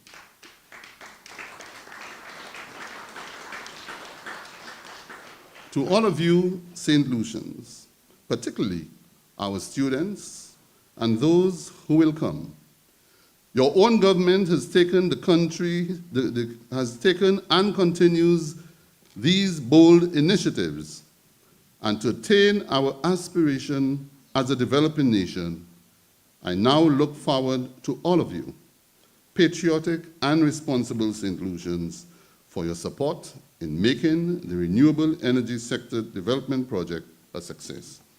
I thank you and look forward to the success of this initiative.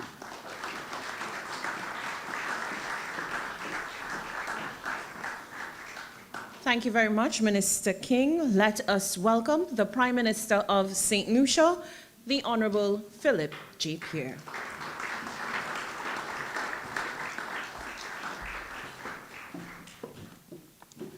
Thank you very much, Mistress of Ceremonies. Good morning to everyone. Morning to the students. Let me recognize the Deputy Prime Minister and Minister for Tourism, the Honorable Dr. Dennis Hilaire, the Senior Minister and Minister for Infrastructure, the Honorable Stephenson King, the Minister for Commerce and Parliamentary Representative for Soufriere, the Honorable Emma Hippolyte, the Minister of External Affairs, the Honorable Alva Baptiste, the Honorable Bradley Felix, Parliamentary Representative for Choiseul. I noticed the Permanent Secretary is here, and our friends from our partners, including the resident High Commissioner Leslie and the Mr. Honorable Scott Wood, the High Commissioner for the OECS, Mrs. Corinne Robertson, the Director General for Africa, Latin America, and the Caribbean, and Ms. Rebecca Fabriz, Deputy Director for the Americas and the SIDS. Let me also welcome Dennis from the World Bank. I almost did not make him out. Dennis has written me so many letters. Let me welcome Dennis to St. Lucia, and Mr. Keita Springer, and our friends from the World Bank and other agencies. I'm indeed delighted to welcome you to the launching of a very important phase of the geothermal project, the Renewable Energy Sector Development Project, also referred to as the drilling phase, which is the second phase of the Geothermal Reserve Development Project. Let me hasten to inform you that the idea of developing our geothermal potential has been a first for a very long time. And you may not be surprised if there are certain skeptics who tell you they've been hearing about geothermal for a long time. I warn you, you may be hearing that because it has been a first for a very, very long time. Over many decades, we have made several attempts to explore the energy generating capacity of this national resource, but with little success to date. Of course, we understand it's a very expensive and risky undertaking, especially the early exploration stage. And so we have relied heavily on external financing and is thankful for the financing and technical support to assess the potential of the renewable energy resource. For all intents and purposes, the year 2022 has been an extraordinary one for the global energy sector. Crude oil prices have been rising since the start of the year. All this has been driven by the Russia-Ukraine war, which has disrupted global energy supply and prices as well as post-COVID-19 pandemic recovery efforts. Last month, some of the world's top oil-producing countries agreed to cut the quantity they export in a decision expected to raise petrol prices around the world. The world's major oil exporters, including two of the largest exporters, Russia and Saudi Arabia, have agreed to cut production by 2 million barrels a day, a larger than expected cut, which took effect this month and which represents around 2% of the global oil supply and will have significant impact on the price of goods and services globally. The move is designed to boost the price of oil, which fell below US $90 a barrel from a peak of US $122 a barrel in June 2022. Higher than normal oil prices were the main factor for rising consumer prices that hit countries around the world earlier this year, including St. Lucia, pushing inflation rates to levels not seen in decades and raising geopolitical tensions. I have highlighted this global perspective to underscore the point that the current global energy situation should serve as a telling reminder to all stakeholders, including the government, to hasten the transition away from fossil fuels towards a more renewable sources of energy for St. Lucia. And so we are here today to make some progress in that area with the clear intention to move this project forward to shape the country's future economic prospects. While the first phase of the project, which was called the Geothermal Resource Development Project, or the GRDP, was drawing to an end, the government, under the leadership of Dr. Kenny Anthony, Prime Minister and Minister of Finance at the time, actively pursued funding for the second phase of the project. That is the drilling phase, which is being launched today. The then Prime Minister, in April 2016, 1 year before the first phase ended, formally requested assistance from the World Bank Country Director for the Caribbean in Washington, D.C., to coordinate efforts with development partners to mobilize the funding to carry out the second phase of the project. And this was continued by the government between 2016 and 2021. This phase of the project encompasses the implementation of the drilling program and associated well testing to explore measures and confirm the magnitude of geothermal energy which is available for extraction in St. Lucia. The Governor of St. Lucia sees the commencement of the second phase of the project as a very important event in the quest for developing the geothermal resources of the island. Like most natural resource development projects, this geothermal energy development project has to progress in different stages. Investors are highly unlikely to invest their money during the high-risk early exploration stage of geothermal development. This is why we have obtained funding and are grateful to the World Bank from our development partners, namely the National Development Association, IDA, the National Bank for Reconstruction and Development, IBRD, acting as the administrator for the Canadian Clean Energy and Forest Climate Facility, the United Kingdom Foreign Cooperative Development Office, and the Clean Energy Fund, the CFTC. I'm indeed thankful and delighted that most of our partner funding agencies are represented at this launch, and I welcome them again to St. Lucia.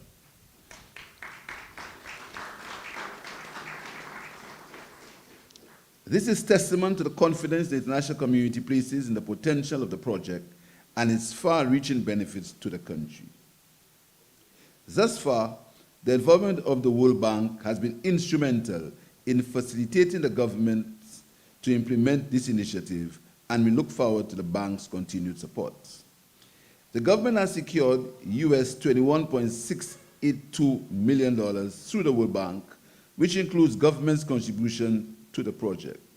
So it is through public sector funding, courtesy of the World Bank and the government of St. Lucia, that we aim to explore the geothermal resource to a level where it becomes bankable and then investors can be persuaded to fully develop the resource, to ultimately construct and commission a geothermal power plant. If this drilling phase proves to be commercially viable, the next phase should lead to the establishment of a geothermal power plant, which will significantly increase the share of renewable energy in St. Lucia's power generation capacity. We expect Lucilec to play a key role in the geothermal power for integration into the national electricity supply and distribution system. With concessional financing and effective system integration, it's envisaged that geothermal source can potentially supply up to 30 megawatts of electricity, which can provide valuable baseload generation and will contribute to the country reaching renewable energy penetration in excess of 70%. I must, however, emphasize that the availability of concessionary finance is critical in determining whether the geothermal resource, if proven, can help St. Lucia reach the 75% penetration. And of course, there will be need for some sort of legislative reform. In terms of the National Energy Transition Strategy, any transition to pursue renewable energy and energy efficiency requires a thoughtful and pragmatic process to ensure stability, reliability, and financial viability. Scenarios with different amounts of renewable energy penetration were examined under the National Energy Transition Strategy in order to develop the St. Lucia Energy Roadmap. This scenario, offering the greatest economic results to St. Lucia, consists of a combination of solar, wind, storage capacity, and geothermal energy. St. Lucia's future and growth potential is highly dependent on its ability to ensure low and stable energy prices without overdependence on fossil fuel imports and related exposure to global oil price fluctuations. Moreover, the use of diesel for power generation results in local environmental impacts and also contributes to global climate change due to the emission of greenhouse gases. Investments in renewable energy options will contribute to government's objective of developing indigenous energy resources as a means of diversifying the current energy mix. And as stated earlier, for some time now, St. Lucia has been developing energy policies and enabling laws to ensure significant shift downwards in the generation and the use of non-fuel sources of energy.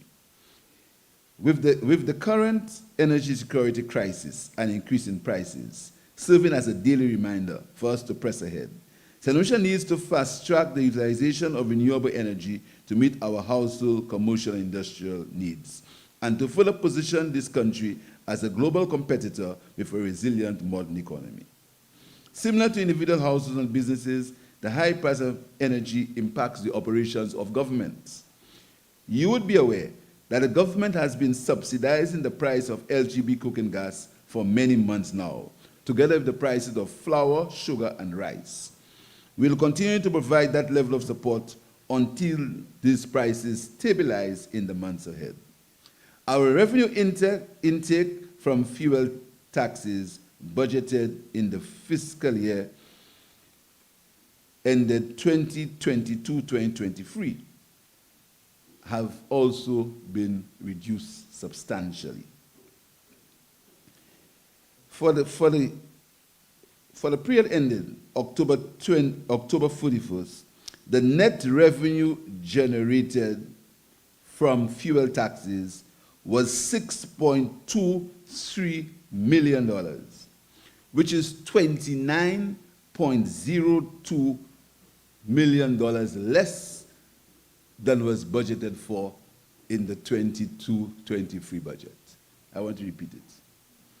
In the 22-23 budget, there was an estimate for taxes on fuel. Up to October this year, we have collected $6.23 million, which is $29 million less than budgeted. So the government's revenue from fuel is $29 million less than was projected, but the government expenses are continuing and even increasing. This is the battle that we have on our hands with our fiscal situation, the reality. In the medium term, if we can reduce our electricity bills, then more money will be available to improve our healthcare system, our roads, to invest in education, in agriculture and tourism. And so, when we analyze government's energy consumption, we see great value in moving towards renewable energy to reduce our cost of operations and to redirect more financial resources towards impactful social and economic developments. Additionally, there is increasing recognition of the role of clean, affordable, and reliable energy in improving the social and economic livelihood of citizens through job creation, investment opportunities, and wealth creation. Let us all be reminded that climate change is having a devastating impact on small island developing states such as St. Lucia. We are witnessing increasing prevalence and intensity of natural hazards such as tropical storms, hurricanes, and prolonged droughts. Such climate changes will continue to pose significant risk to our population, in addition to our over-reliance on fossil fuels for power generation. The government is committed, as part of its national obligations, to explore viable alternative sources of energy to supplement and possibly replace our use of fossil fuels. Likewise, St. Lucia is committed to reducing emission of greenhouse gases while building environmental and economic resilience by implementing sustainable and cost-effective climate adaptation and mitigation methods. Our efforts to eventually add geothermal energy to the national energy mix is consistent with our commitments and can be viewed as a progressive step in that direction. I want to thank all our partners who have assisted us in funding the project. I know there is a lot of work ahead because the project is a complex undertaking. I want to assure our friends and the partners from the World Bank that the government of St. Lucia will do all in its efforts to ensure that this project is successful, and by the presence of the chairman of the DCA this morning and the staff, you understand how important it is, because we have to ensure that the environment is taken care of and all the procedures are met. But you get the full cooperation of the government and people of St. Lucia. I thank you very much.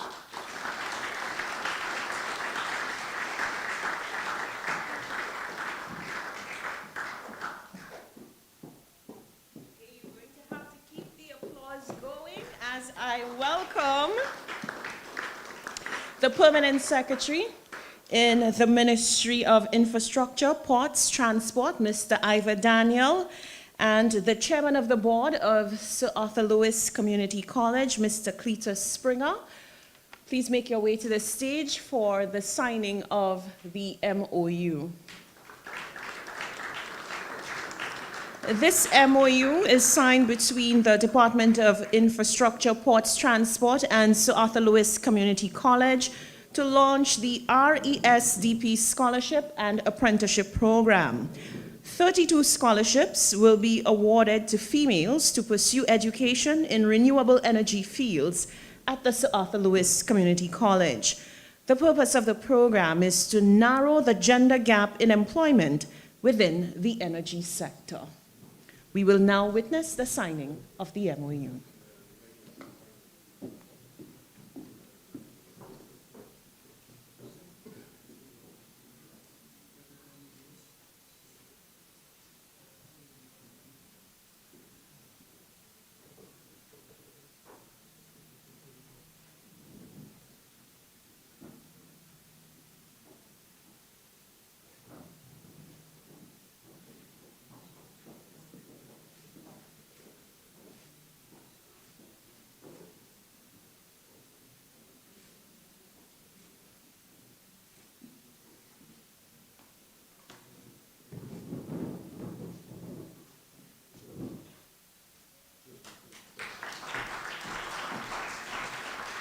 Wonderful. As you can tell, this is a multifaceted project. At this time, I would like to welcome the chairman of the board of the Sir Arthur Lewis Community College, Mr. Cletus Springer, to deliver some remarks. Put your hands together for Mr. Springer.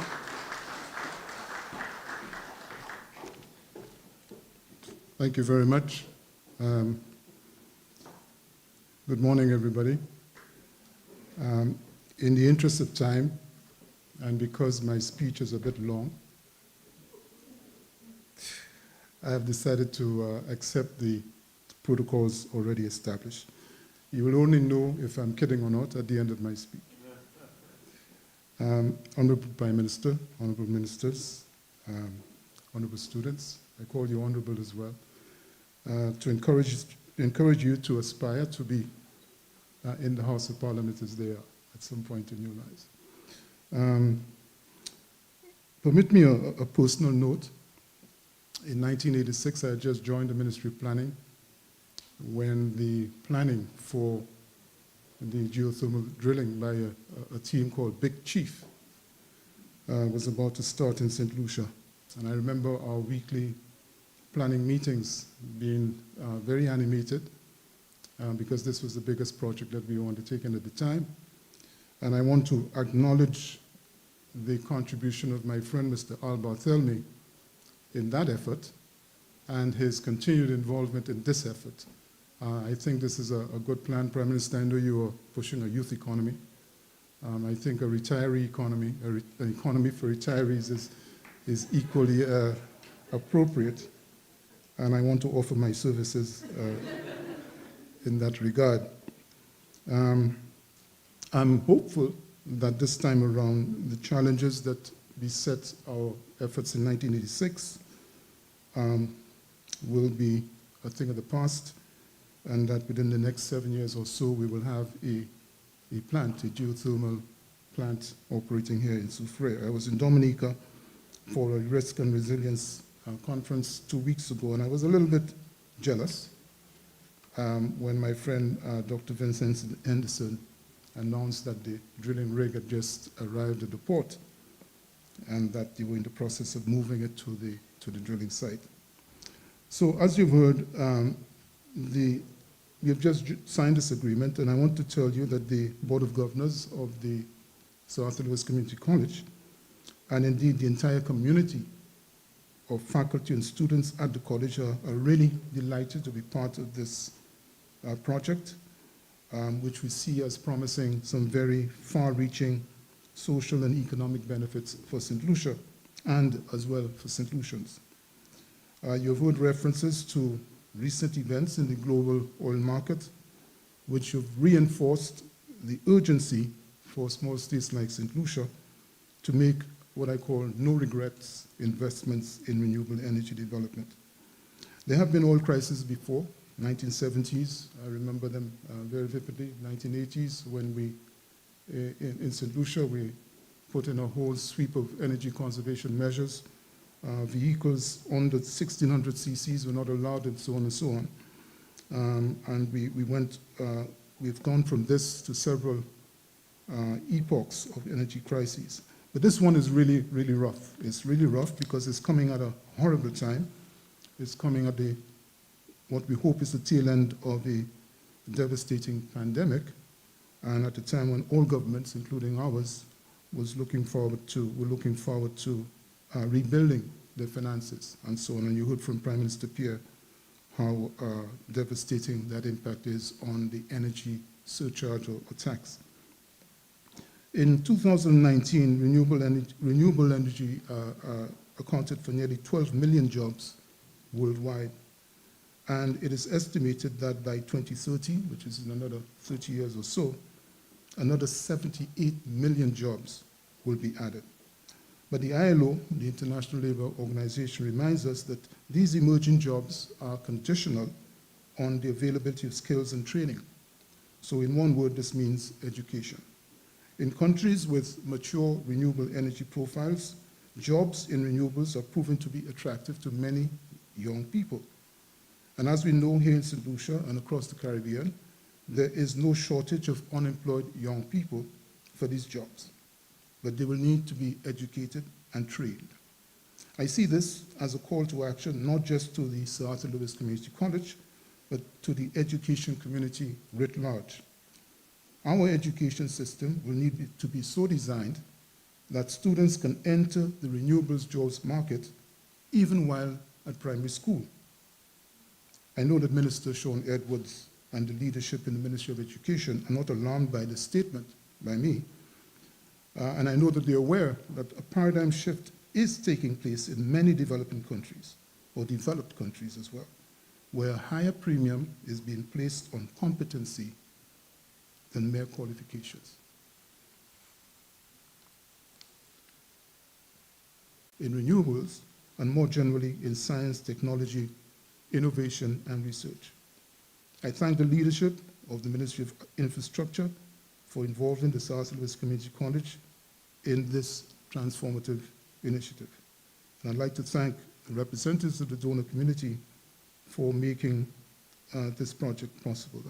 If you have the time, I'd like to invite you to visit our campus at the Morne Fortune, where we'll be happy to give you a tour of what we do and why we do it. Thank you very much.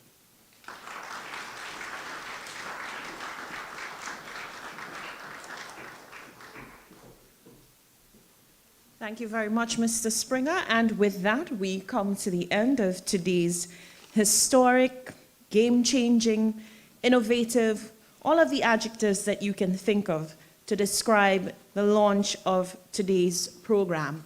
Now we're going to treat you to some Southern hospitality. We invite you to join us for lunch. The restaurant is to the back, to my right. Let's allow our government officials, our stakeholders from the World Bank and the Foreign Office. We have some very capable ushers who will be guiding you to the restaurant area. At this point, ladies and gentlemen, put your hands together for the government of St. Lucia, our partners, the World Bank, the UK Foreign Office, our permanent secretaries, our students, our invited guests, every single person who in one way or the other contributed to the successful launch of this renewable energy sector development project. Put your hands together and enjoy lunch.